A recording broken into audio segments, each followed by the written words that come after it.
Good afternoon, everyone, and welcome in. We're so thrilled to have you here for today's Financial Foundation Summer Series session number two now, Investing Basics, a Beginner's Guide.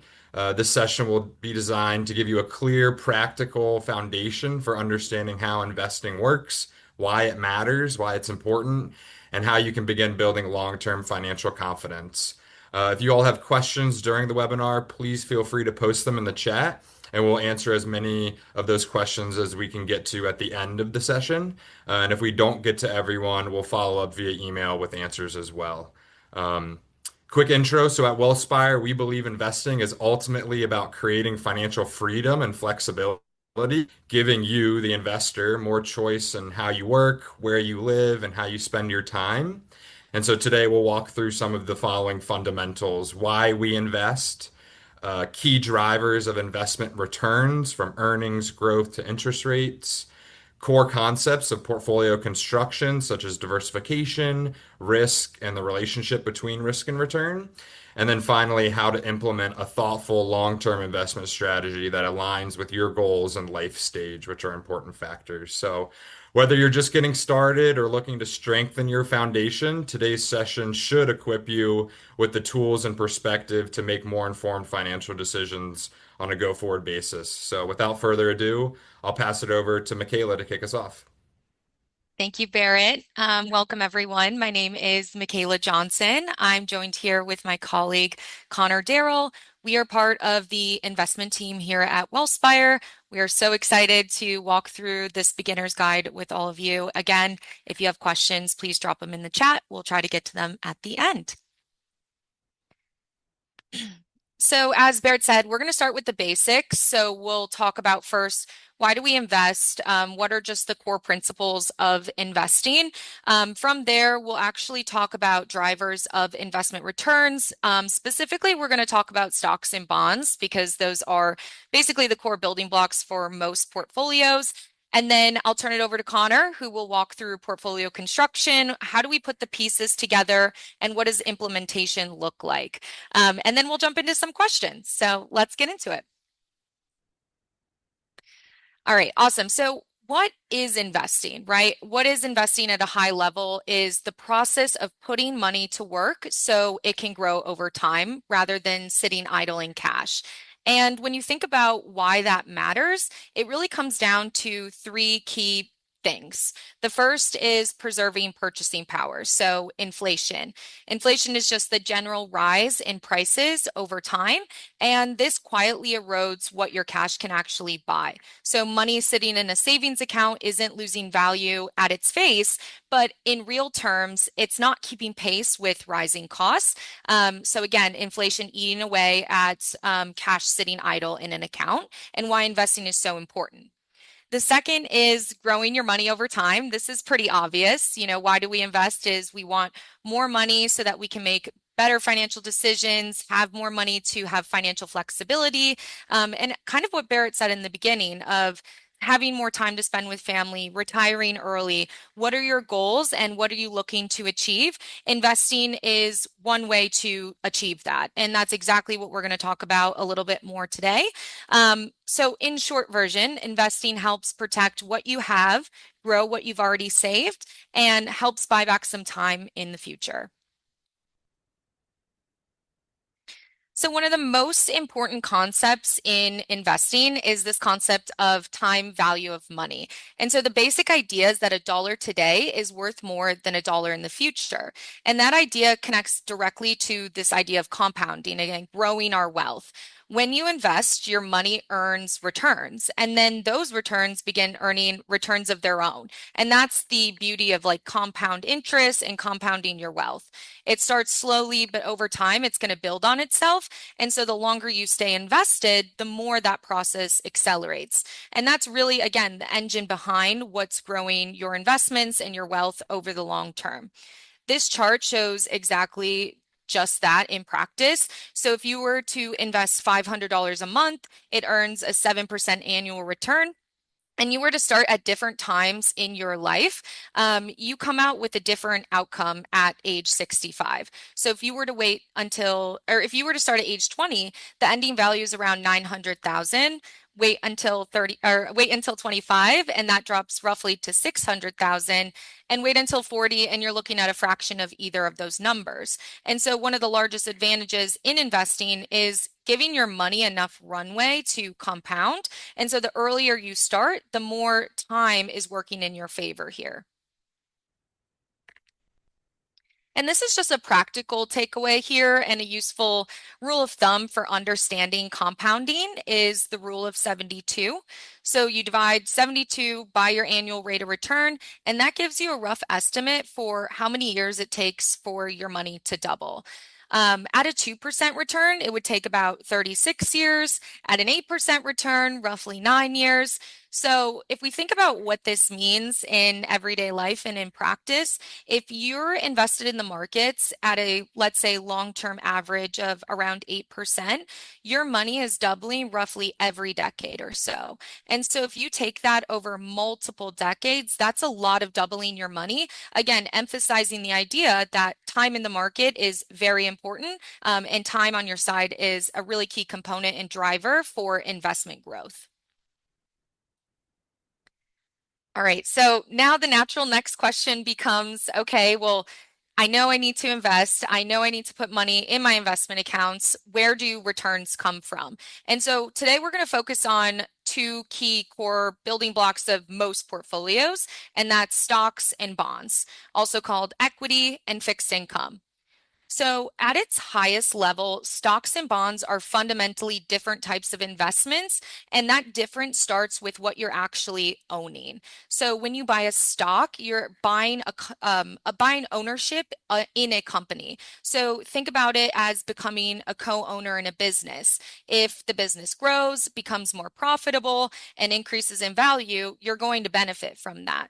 But if the business struggles or doesn't succeed, owners are the last in line to be repaid or have their principal paid back. And so that's the trade-off you're taking here when you're buying a stock, is that you have more upside potential, but you also have more at risk. And when you buy a bond, you're acting as a lender.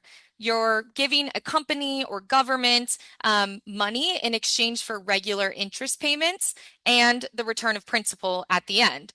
So again, you're not sharing in the upside if the company thrives, but you do have a legal claim.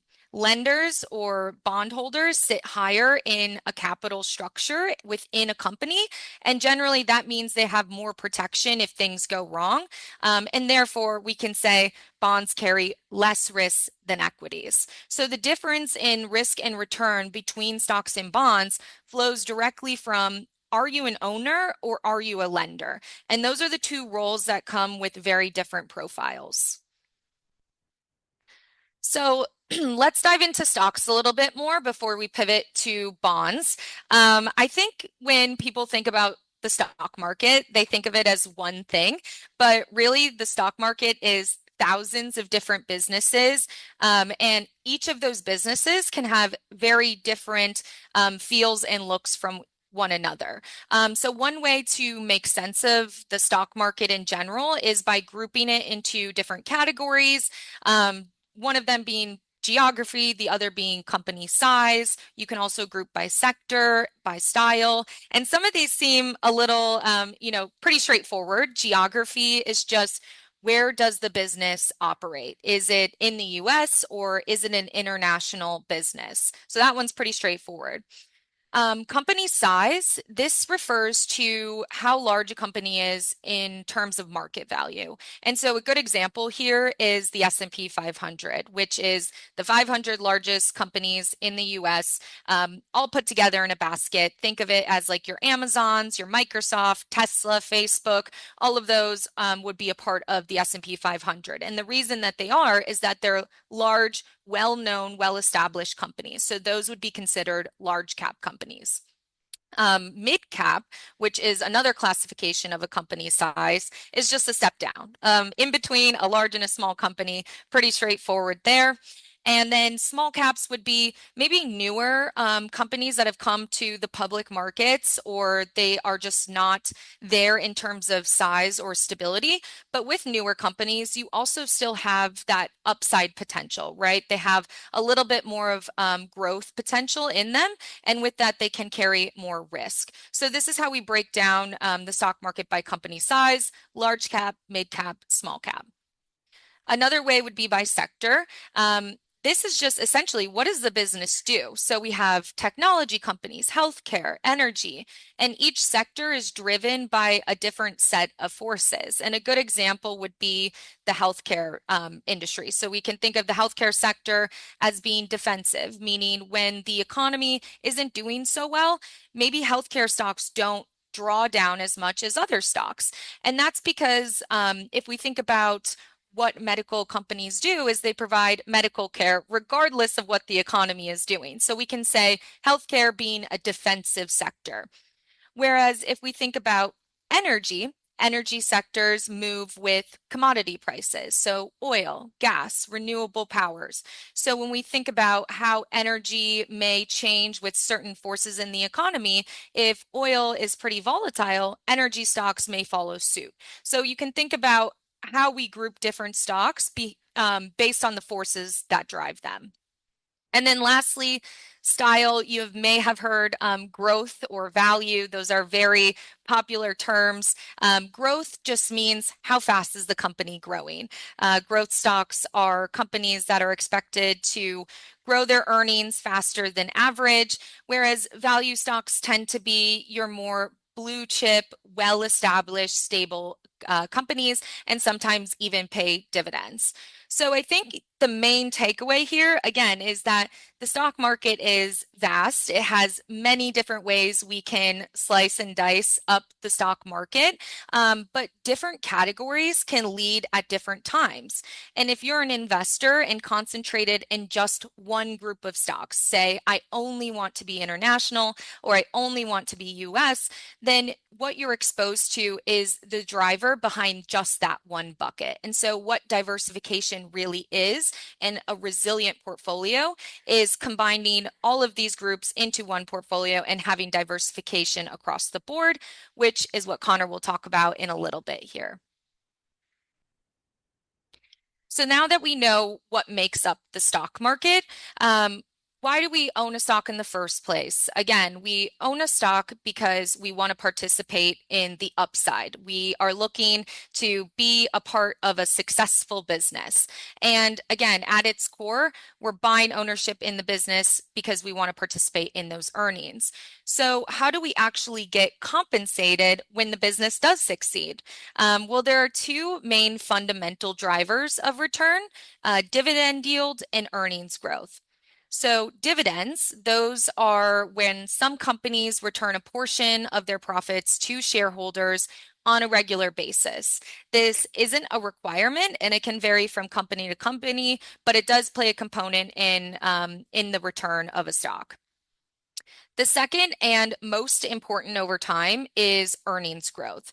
So this is the real engine behind stock performance. As a company becomes more profitable, growing revenues, reducing costs, expanding its business, the value of the business should increase, right? And so over time, stock prices tend to follow that growth. And so this is why earnings growth is such a key driver in long-term stock performance. And then totally separate from fundamentals is what we call valuations. So valuation is still a component of stock returns, and essentially high level reflects how much investors are willing to pay for those earnings, for a business's earnings. And that price that you pay, that price can shift based on market sentiment, interest rates, broader environments. There's many factors at play. But when you pull all of these three pieces together, that's what makes up a stock return. It's not just one driver or one factor. It's a composition of multiple components here. And understanding these pieces really helps explain what's driving performance in stocks at any given point in time. But the frustrating reality too is that the stock market doesn't always reflect the stock market's true fundamentals, right? We know that day to day prices can be influenced by headlines, economic reports, political events, and that disconnect between short-term prices and long-term fundamentals is one of the most important things to understand as an investor. If you take COVID-19, where the S&P 500 fell 20% at the beginning of 2020, although unprecedented times and felt unprecedented in the moment in terms of investing and in the market, markets almost always do one thing, and that's recover. And markets did exactly just that. And so if you were to sell off during that time, it's really hard to not only one, time when you are going to get out, but then two, time when you're going to get back in. And so again, zooming out of COVID-19 and looking at it at a 25-year market history, that drawdown barely registers as a blip, and that short-term noise, while deafening in the moment, the long-term trend was still intact. And so the takeaway here is that fundamentals in the long run always win here. And so this is what we're looking at. Over the long term, stock prices follow earnings growth. Again, because when a business grows, markets eventually reflect that. And this is why we don't try to react to every headline. The short-term noise doesn't always change what a company is going to earn over the next decade or 2 decades. And it's earnings, which is real business performance, real business profits, that drives what a stock price does in the long term. And so again, the practical takeaway here when investing in stocks is that time in the market matters than timing the market, right? And the longer you stay invested, the more you're letting the fundamentals do the heavy work for you.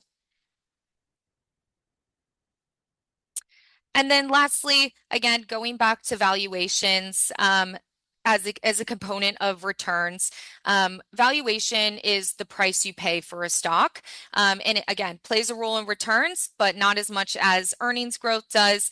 If you have two identical businesses, but you pay more for one than the other, you're not at an advantage. And that's why the price you pay matters and why valuation matters. So you're not just looking for a great business, you're also looking for a great business at the right price.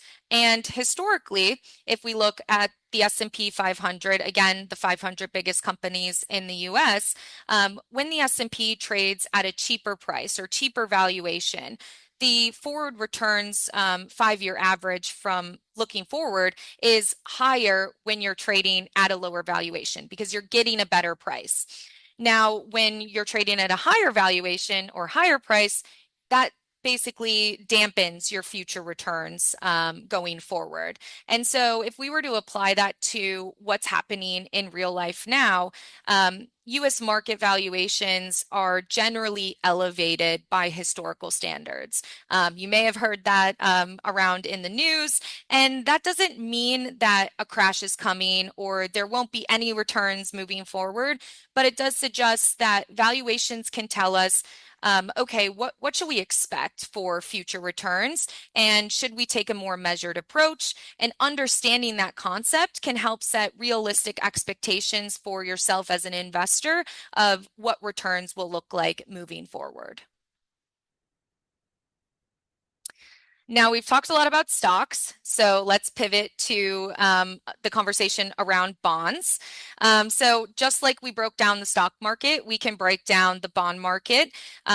3 different ways we can break down the bond market here. By issuer type, so this is who is borrowing the money. So when we think about that, it's going to be treasury bonds, muni bonds, even companies. Any one of those can borrow money from you. By credit, which would be investment grade, which would be reliable, strong borrowers, the risk that you're taking on is a lot lower than maybe a high yield borrower, someone also called junk bonds, that have a little bit more credit risk. How reliable are they at paying you back? Not so reliable as someone like the government. And then lastly, by maturity. So how long until the bond is fully repaid. So short-term bonds would be less than 3 years, where long-term bonds would be over 10 years. And so by maturity, the interest rate sensitivity that goes in play with maturity is that the longer the maturity, the more sensitive a bond is or tends to be to interest rates. And that's something we'll touch on the next slide here. Similar to stocks, we can break down bond returns into three main drivers. I'm going to touch on the first one, which is at the bottom there, which is interest payments, also called coupon income. Coupon income is regular interest payment that you receive for just holding a bond. Unlike the other two components here on the screen, which would be interest rate changes and changes in credit spread, coupon income is always positive and over time is the largest and most consistent contributor to bond returns. Now, interest rate changes here are what we probably hear most in the news or in the world around us. And that's where things get a little counterintuitive. So when interest rates rise, existing bond prices fall, and vice versa. When interest rates are lower, bond prices increase. And so here's a simple way to think about that. If you own a bond paying 3%, and a new bond comes to market and is now paying 5%, well, your bond is suddenly less attractive. And so the price has to adjust downwards for exactly that. And this is exactly what happened in 2022 when the Federal Reserve raised interest rates aggressively. Bonds had their worst year in decades. So it just puts into context, where do interest rates come into play in terms of bond returns? And then the last piece there is credit spreads. Credit spreads just reflect how confident or how nervous investors feel about the credit market or the ability to be repaid. And when the economy is healthy, spreads are tighter and bond prices benefit. When uncertainty picks up, spreads widen and prices fall. So those are two other components that go on top or play a role in part of bond returns. But again, to back up, the largest takeaway is that interest and coupon income is the most important part of your bond return. And this chart here shows exactly just that. Again, a demonstration that coupon income or interest payments that you receive from buying a bond is the most important driver of your return. So think of each yellow dot as an entry point into bonds. When you invest at higher starting yields, your expected return is largely shaped on that yield, making it one of the most reliable signals in setting return expectations. And the reason is that bonds are, again, contractual. You know the coupon, you know the maturity up front, and you're effectively locking in an income stream from day one. And so that's the key takeaway for bonds. Their return is largely driven by starting income, which provides a stable foundation, even if the broader rate and credit environment fluctuates around it. All right, now that we've talked through why we invest, key building blocks such as stocks and bonds, I'm going to turn it over to Connor to speak more about how do we bring those pieces together. Thanks, Mckayla. So yes, as she said, this is the part of the conversation where we start to tie everything together and think about how we actually go about building portfolios based on all the information that we just reviewed. So before we do that, though, there are a few additional concepts that are important to get over or to go over before we actually start to go through that process of building a portfolio. And there are three ideas that we've highlighted here on the screen. The first is what I would say is one of the foundational aspects of investing, and it's essential when it comes to understanding where investment returns actually originate from. And that's the idea that risk and return are related. right? Mckayla walked through kind of the motivating factors for why we invest in the first place, and one of them was the idea of compounding wealth. But the reason that we are able to compound wealth through investing is because investing involves risk taking. It involves taking risk. At a fundamental level, you should think of the returns generated in your portfolio as being a form of compensation that you as an investor are receiving for taking that risk, right? Think about the example with the bond example that Mckayla walked through. If I'm lending money to a government or to a business, there is some risk that something will go wrong and they won't be able to pay me back. So I need to be compensated for that risk in the form of some kind of interest rate, right? Some form of return that makes me willing to lend that money. And that's where all this comes together. That can be applied to any type of investment that you make. That general concept where more risk should equal more return. So the second piece here is that diversification is about risk, not about asset classes. And what we mean by that is that asset classes are merely a means of categorizing different types of investments. Just as if you think back to like high school science class, right? How you would categorize different types of animals by species or genus or class, etc. That's all we're really doing when we're describing different asset classes. We're trying to describe them and categorize them so that we can put them into different buckets and understand what makes them actually behave differently from one another in a portfolio. Because different asset classes introduce different types of risks, and those can manifest themselves in different ways as time moves on. And again, this is something we'll dive into a little bit deeper in just a moment, but it's an important piece of understanding why the diversification concept is so important. And then the final concept we want to introduce here is the idea that investing is a game of probabilities. Because investing is about risk taking, it's our job as portfolio managers to think about the different types of risks in our portfolio and what they're exposed to and where those risks come from. And whether or not we're really being adequately compensated for taking those risks, right? As an investor, you know, if you're just starting out in your career and you're looking to build wealth over many, many decades, you're likely to have a different tolerance and appetite for risk taking than someone who's getting ready to retire and is preparing to begin the process of pulling money from their portfolio to support their ongoing living expenses, right? So that's where that analysis comes in, where we're thinking about the probability of loss in a portfolio, and then beyond that, the size and magnitude of those potential losses. And it's going to be different for different types of investors, which all ties back to the idea of understanding where the different asset classes might come in and how much we want to allocate across those different asset classes within a portfolio. And what we're aiming to do here on this next slide is provide a high-level overview of the different types of risks that are associated with those different asset classes. For those of you who don't know who Peter Lynch is, he's a very famous investor who's sort of he's right up there with Warren Buffett as one of the kind of icons of stock picking. And one of his most famous quotes was that you want to know what you own and why you own it. And from a portfolio construction perspective, all that really means is that every single component of your portfolio, everything you own in your portfolio, should be playing a specific role in helping you achieve your long-term objectives, right? It needs to be there for a reason. And that starts with an understanding of what risks those portfolio components bring to the table. Now, we could probably spend half of this presentation kind of diving deeper and deeper into all of these concepts on the screen here. But the key takeaway should be that all of these different asset classes help us to achieve different things. And that's because their returns are driven by different underlying risks. In the case of bonds, to kind of use that example again, it's mostly about interest rates and inflation for the reasons that Mckayla walked through earlier. That's what influences the returns that you see in that asset class. For equities, it's really about how strong the economy is because that translates into profits and earnings for businesses, which leads to how those prices are going to evolve and how valuable those businesses are going to be over time.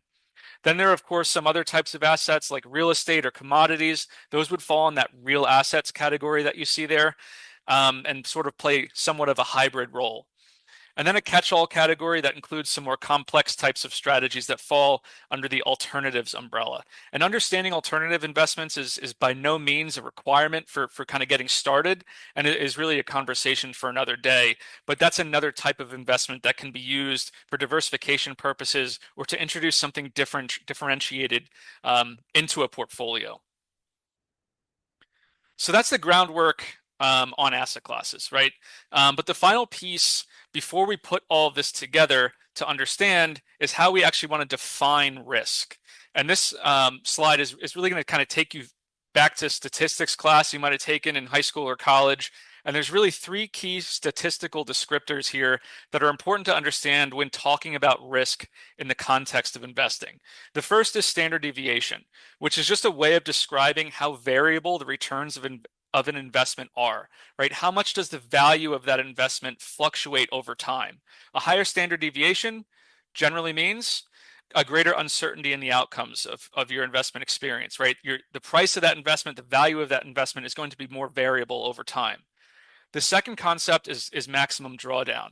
And that's a term that's unique to investing, and it simply refers to how much the value of the investment might decline in one swoop. So think about, an investment that's kind of chugging along, it's gaining value over time, but then experiences losses where the value of that investment declines. There can be any number of things that might trigger that decline, but the point of the matter is we're trying to measure how big that decline actually is. So max drawdown measures kind of historically what is the biggest drop in value that the investment has experienced over a given period of time. And then lastly is the concept of correlation. Correlation describes how two different investments move relative to one another over time, and finding two different investments that both produce positive returns but do not necessarily move in tandem is kind of the gold standard or the key to building diversification into a portfolio. And that diversification contributes to creating a smoother ride at the aggregate portfolio level. And we'll dive into that a little bit further in a moment. But we can start to take these concepts and actually put a portfolio together. And the way we like to think about this is that everything in your portfolio should be there for a reason, right? I just mentioned that. It's like putting together a team. Every piece of the puzzle has a specific role that it's going to play in contributing to the overall objective. But broadly speaking, you can break things down into two high-level types of roles. And you can almost think about this as offense versus defense. On one hand, you've got what we would refer to as your return-seeking assets. Those are your investments that are likely to appreciate the most over time, but they also may be more volatile. And that's going to be your equities, your high yield, riskier bonds, investments like that that tend to compound at a higher clip. And then you've got what we would call your risk mitigating assets. Those are the components of your portfolio that you're going to rely upon to provide a ballast when there's a downturn in the economy or the markets are in flux. So that's going to be like your high quality, safest bond investments would most likely fall into that category. And you can see here where we're trying to highlight the three different statistical characteristics I just described and kind of tie them back to this idea. So the numbers themselves are not super important, but you can see, generally speaking, the risk mitigating assets are going to have a lower max drawdown and a lower correlation to equities. And I would also think about this as a bit of a spectrum, right? It's not necessarily one or the other. There's going to be some assets, and a good example there is that, based on the data there, the global ex-US fixed incomes, that's going to be non-US bonds. That might fall into, you can make the argument it could fall into either category. But again, what we're trying to sort of differentiate the different pieces of the portfolio and understand how they're going to contribute to our overall objectives. And I think we've got another quote here at the top of this. That's a good one. And this quote suggests that the diversification is about the closest thing in investing that you get to a free lunch. And we've got some data here to help highlight that point. So we're going to start on the right-hand side where we've got these two tables. On the top is a portfolio of 100% bonds, and that portfolio has a historical return of about 4.3% and a standard deviation, remember that's how we measure risk, of about 4.7%. If we then take that same portfolio and take 20% of it and move it into stocks, our return goes up to 4.7%, but our standard deviation actually goes down. And through advanced statistical modeling, we can actually pull a lot of these different portfolios together, and we can create a chart that plots all of these different portfolios onto what we call an efficient frontier. And that's kind of what the visual on the left is illustrating. All of those blue dots are portfolios that can be improved by finding a better mix of assets that might lead to better returns with the same risk or less risk with the same amount of return. And that's what we're seeking to do when we build diversified portfolios. This is the math behind it. We're getting a little bit into the weeds in terms of, assigning specific numbers to this, but we're doing it to just sort of, illustrate what the ultimate goal here is, right? We're trying to build a portfolio that gets us as much return as we can as efficiently as possible. We want to get as close to that green line as we can when we're building portfolios. All right. So I acknowledge that some of those concepts might be a little bit abstract if you're kind of thinking about this for the first time, but we're going to move off of the more intricate math now and start introducing some heuristics that can be useful for building a portfolio that matches your specific situation. So one very simple kind of helpful rule of thumb for building a portfolio is to simply subtract your age from the number 100. And that should give you a rough guideline for how much of your portfolio should be allocated to equities, which is the most aggressive tool at your disposal, right? We talked about the difference in risk and return when you're thinking about bonds versus stocks. Equities are really that engine in the portfolio that are going to generate the long-term return in a portfolio. And so it might make sense that when you have more time to allow for that compounding to take place and you have more time to withstand the ups and downs, you're going to have more equity in your portfolio. And again, we could parse this a million different ways, but at a high level, breaking it down between those more aggressive assets and more conservative assets is a helpful way to think about it.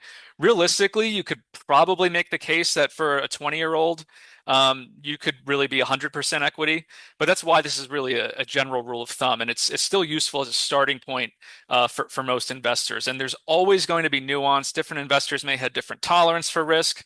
There may be someone who's 20 years old that has a really hard time staying invested through a volatile period, and that person may want a more conservative portfolio. Because if you think about the concepts that Mckayla laid out earlier, where we're trying to let that time, the element of time be your friend and let that compounding take place, the most important thing is to just be invested, right? And if we're going to be invested in a portfolio that's making us uncomfortable, that's keeping us up at night thinking about, oh man, if tomorrow, if the market sells off again, I'm going to have a much smaller portfolio. And if it's going to lead to that temptation to want to pull your money out of the market, that's what we want to avoid, right? We want to find that portfolio that best aligns with both our long-term goals here, which kind of is that age-based approach that you see on your screen, but also reflects our own kind of unique psychological relationship with money. All of that is an important consideration as well. And that's why this comes down to a lot of personalization, conversations with your financial advisor, or even just kind of thinking through it yourself, kind of what you're comfortable with from a risk perspective is really, really important. And then I kind of hinted at this, but the grounding principle here we're sort of illustrating is that different investors have different needs. And so one way to think about it, again, I sort of walked through this already. Someone who's earlier in life has more of an emphasis on long-term growth. They're more willing or able to take risk, whereas somebody later in their life where they're actually going to be entering the process of taking money out of their portfolio, maybe they're no longer working and that's going to be their primary income source. Their emphasis is more likely to be on stability, right? You want to make sure that that money's there when you need it. So you're going to be a lot less willing to take risk. And so what we're trying to sort of illustrate with this chart here is that there's two phases to your life cycle from an investing perspective. The first is going to be that accumulation stage, right? That's while you're working, you're probably on a net basis adding money to your portfolio, you're allowing it to continue compounding over time, and you're living off your wages, right? You're working, and that's going to be your primary source of income. Eventually, you get to that point where you're going to retire. There's obviously other sources of income in retirement. Maybe you have a pension, maybe Social Security kicks in.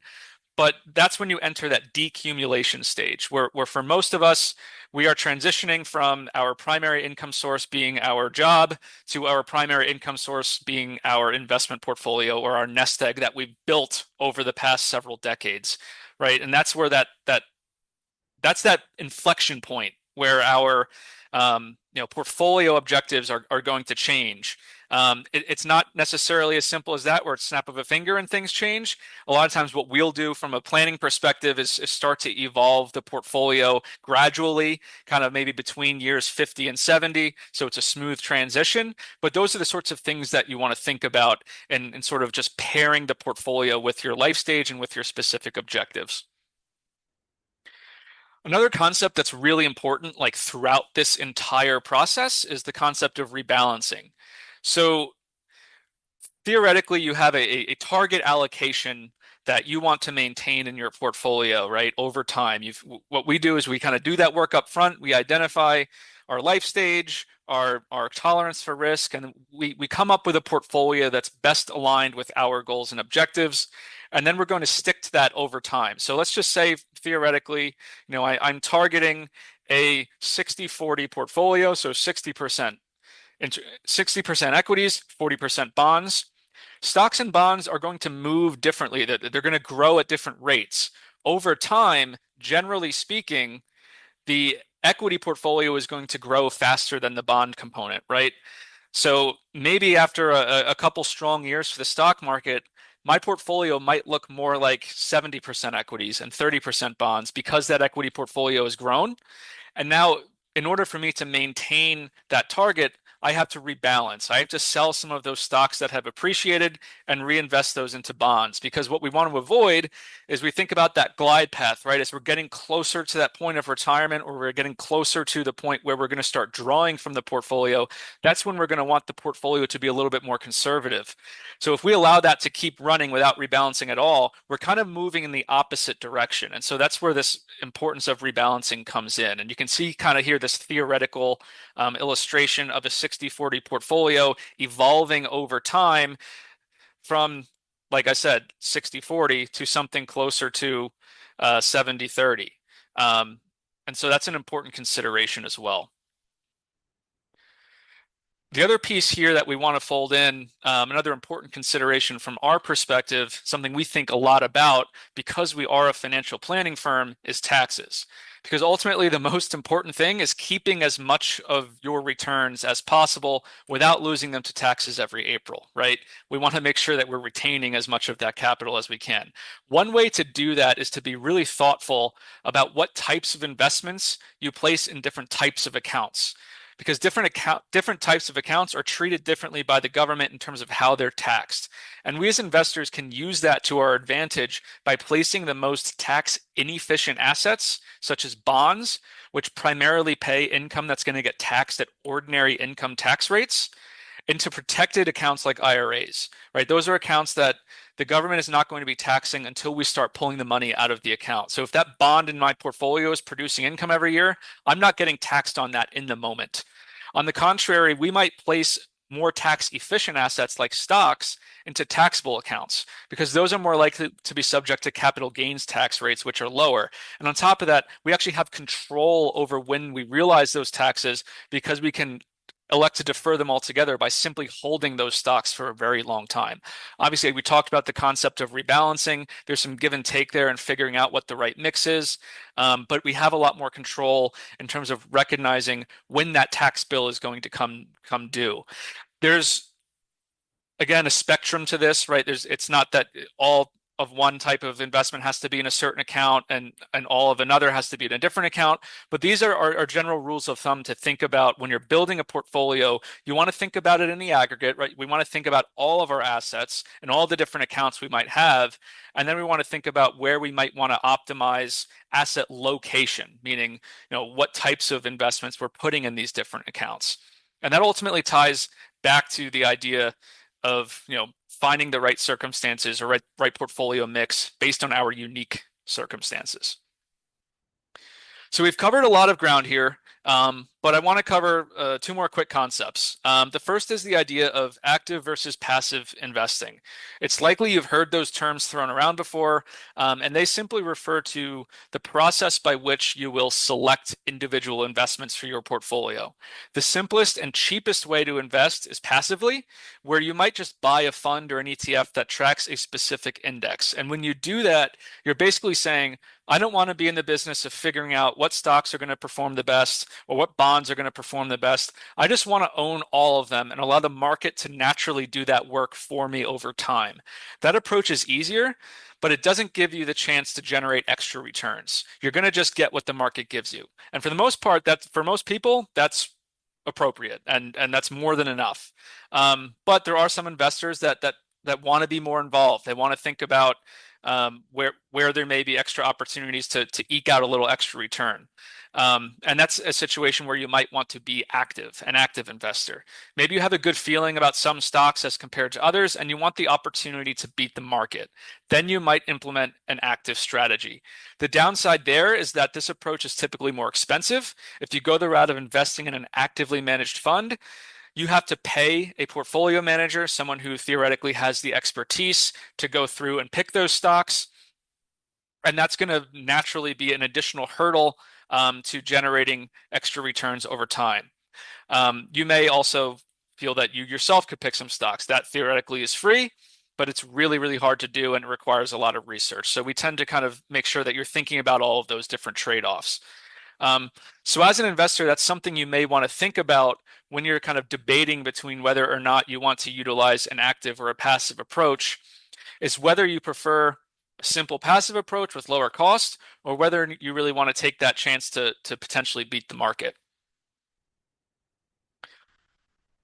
Last concept here is this idea of investment vehicles. And I won't spend too much time here because I think for most of us, the access point is going to be ETFs and mutual funds. That's the most common way to invest in the market. They are largely similar with a couple distinct differences in that ETFs trade during the day, just like a stock, and you can buy and sell them intraday. Mutual funds can only be traded once per day, and you get that closing price at 4 p.m. Eastern time when the market closes for the day. But both of those investments are a pooled asset base where there's a number of different stocks or bonds that are inside of the fund, and you through one access point can invest broadly in all of those different investments that are inside the fund. We have some kind of spectrum here in a table that kind of helps you think through some of the nuances there. The last piece is individual securities. I mentioned that a little bit. That's another way to access the market. It's a little bit more complicated. You have to have a little bit more knowledge and understanding about, what it is you actually want to own, and it involves more work. But that's where you're actually going to own the individual securities in your name, right? I might go out and say, I want to invest in Apple, I want to invest in Amazon, etc. And I'm going to individually put those stocks into my portfolio. Whereas if I wanted to go through an ETF or a mutual fund, those are pooled vehicles that may have Apple, Amazon, etc., already in them, along with the hundreds of other investments. And it's an easy way to just get quick, diversified access to a specific type of strategy or asset class without having to go through all of that work myself. So that's typically for beginners the way that we would think about approaching it. And our recommendation would be to go that route so that you can make sure that you have that balanced portfolio in place before you start branching out and thinking about adding specific individual stocks or bonds to your portfolio. So it looks like we're coming up. We'll have about 10 minutes. We can take a few questions. I saw them trickling in. But the last kind of slide here is just different ways to stay informed, right? Now, there's so much information out there. It can be a little bit overwhelming. So we wanted to provide a couple of blogs, podcasts, things that we like to listen to that we think are really valuable. Some of those, perhaps self-servingly, are on our website. We think it's good content and can be educational in nature. But there's also a few podcasts there that we strongly recommend if you want to kind of just start to dip your toe in the water and get exposure to some of those conversations that are happening about the markets. I'd say that the more you expose yourself to the thought leadership and the lingo, you start to develop an understanding of kind of what people are talking about, what's going on, and over time, you're gonna find yourself becoming more and more informed. It's just sort of a education by osmosis sort of theory. So again, these are things that we recommend. There's tons more. Feel free to reach out to us if you have specific questions on specific topics. We can help direct you to other resources that may be of use to you as well. So I'll pause there and maybe we can start some of the Q&A. Perfect. Thank you so much, Connor and Mckayla. Awesome job today. If you can go one more slide for me, Connor, I'll quickly tee up the next two sessions that we'll be hosting and give you all some more information here. So what's coming up? In a couple short weeks on July 22nd, Julie Penwell and Ben Sullivan are going to go through their goals-based savings webinar and really focus on budgeting for today and for the future. And then lastly, the fourth session will be on August 19th with Melissa Restivo and Tierney Henderson.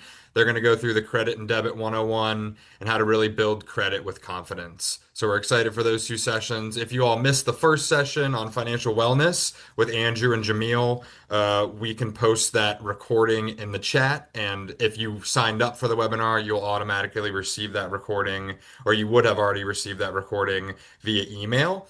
And just one quick other plug-in. If this conversation resonated with you today, please be sure to sign up for the next two and also visit the website there for additional information about the program. So with that, I will quickly start going through some of the Q&A. Eloy shared earlier on in the conversation. Connor, maybe if you want to go back to slide 12, that'll speak to Eloy's question.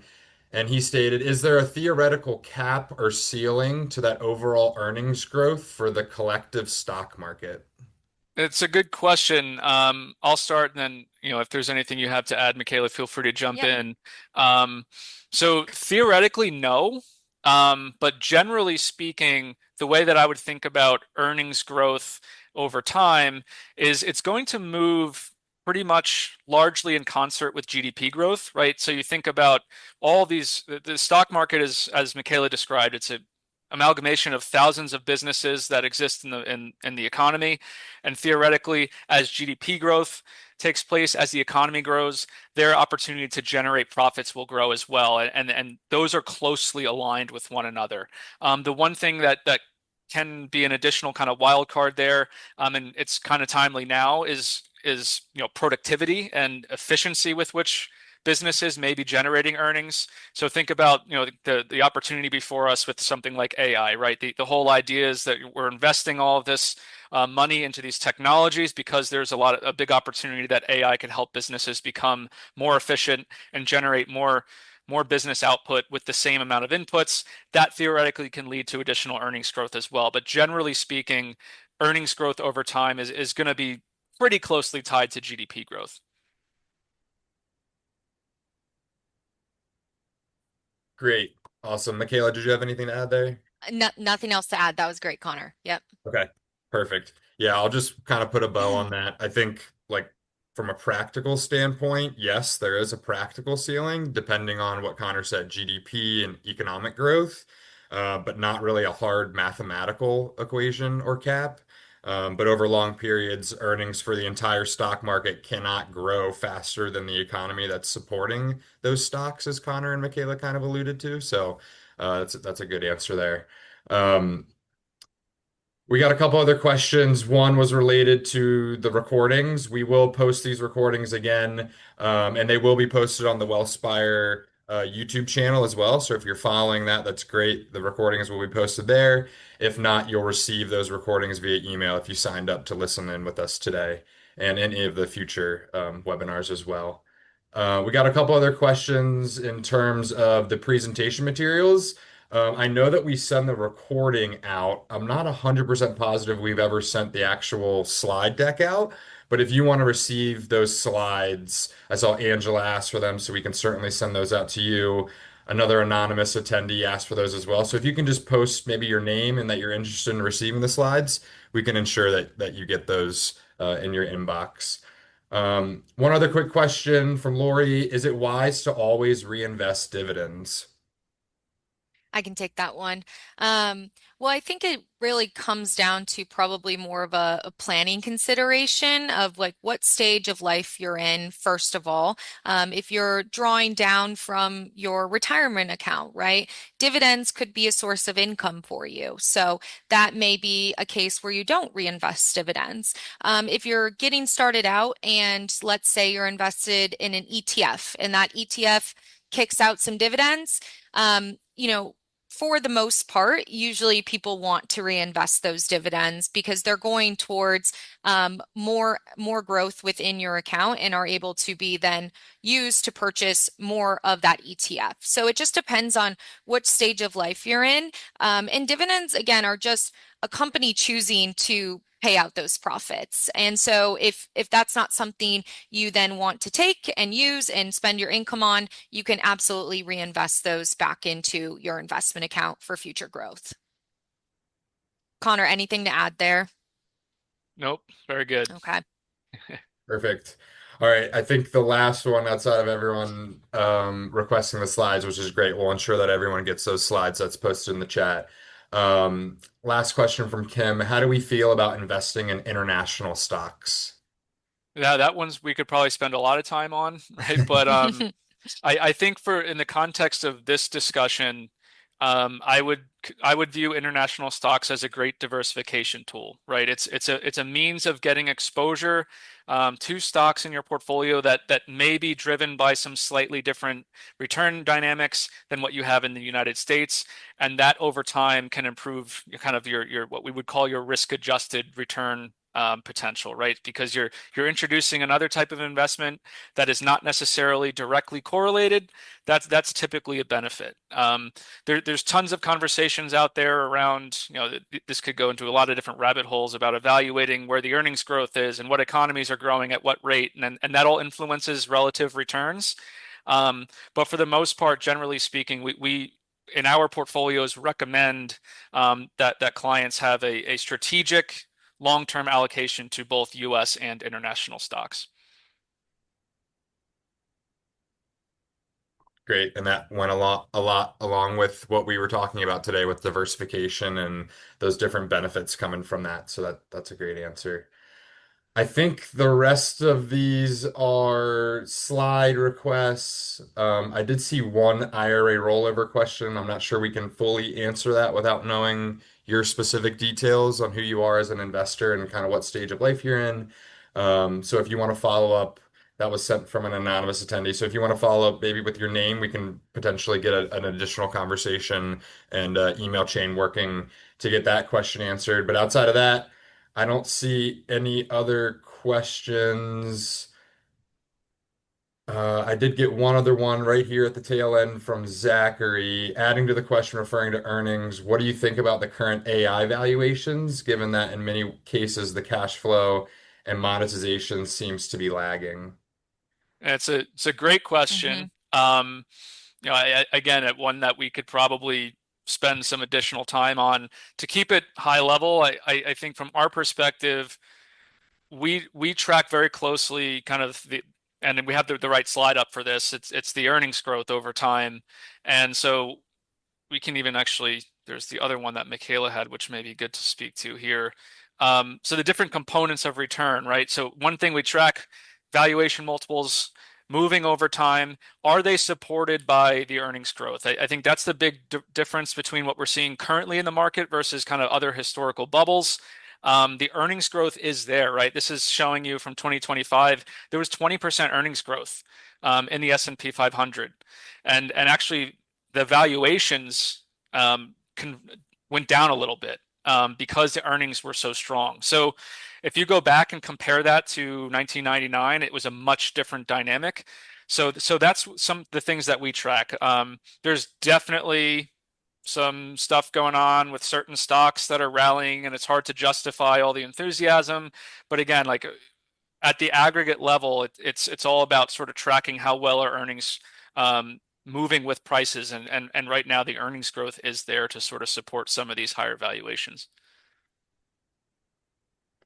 That could change tomorrow, but Could change very quickly, but good And I'll question. say one thing on that too. We did publish an IPO FAQ guide for investors on the Wellspire website. That just is really great and ties into exactly this conversation, AI valuations and new IPOs to market. So definitely recommend taking a look at that.